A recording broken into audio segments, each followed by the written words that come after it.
Donald Trump has been at it again on Twitter, churning out the most epic tweets of the week and stomping out those fake news narratives. So let's go ahead and look at one of Donald Trump's epic tweets of the week.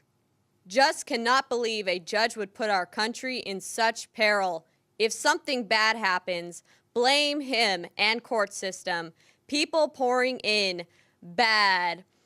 Should the judge be held personally liable in the event that a terrorist attack takes place during the time period that Donald Trump's immigration ban would have been effective?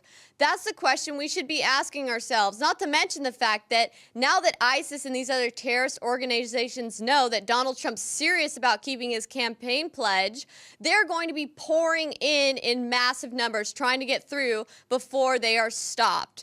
So the real question is, when is the liberal left going to wake up? Let's go ahead to Donald Trump's next tweet. Any negative polls are fake news, just like the CNN, ABC, NBC polls in the election. Sorry, people want border security and extreme vetting. These fake news polls cite 53% opposing the order, according to a CNN ORC poll, with 46% arguing that it makes the U.S. less safe from terrorism and 49% saying it harms American values by preventing those seeking asylum from entering the U.S. Right, like anyone with half a brain is actually going to believe a fake news poll. We saw how the fake news outlets were putting out these polls during the election season, trying to make everyone believe that Hillary Clinton had it in the bag in order to dishearten Trump supporters so that they wouldn't even show up to the voter booth. But thankfully, Trump supporters are not gullible at all, and they did not fall for the fake news polls. I don't know Putin, have no deals in Russia, and the haters are going crazy. Yet Obama can make a deal with Iran, #1 in terror, no problem. Well, President Trump is pointing out the double standard and hypocrisy that the MSM peddles on a daily basis. They failed to point out the fact that Obama had a Muslim orientation and was giving deals to countries like Iran that were engaging in financing terrorism. Talk about hypocrisy. Let's go on to Donald Trump's next tweet of the week. It is a disgrace that my full cabinet is still not in place. The longest such delay in the history of our country. Obstruction by Democrats. I love this tweet by Donald Trump because I absolutely love the phrase obstruction by Democrats, because it pretty much sums up the Democratic Party line for the next 4 to 8 years.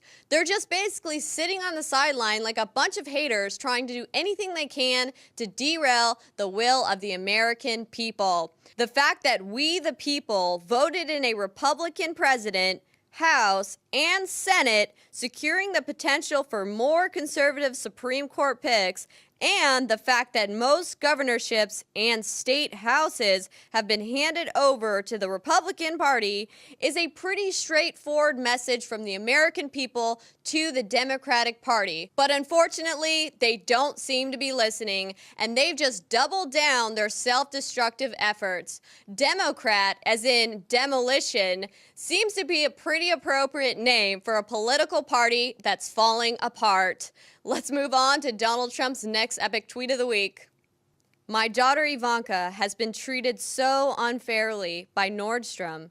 She is a great person, always pushing me to do the right thing. Terrible.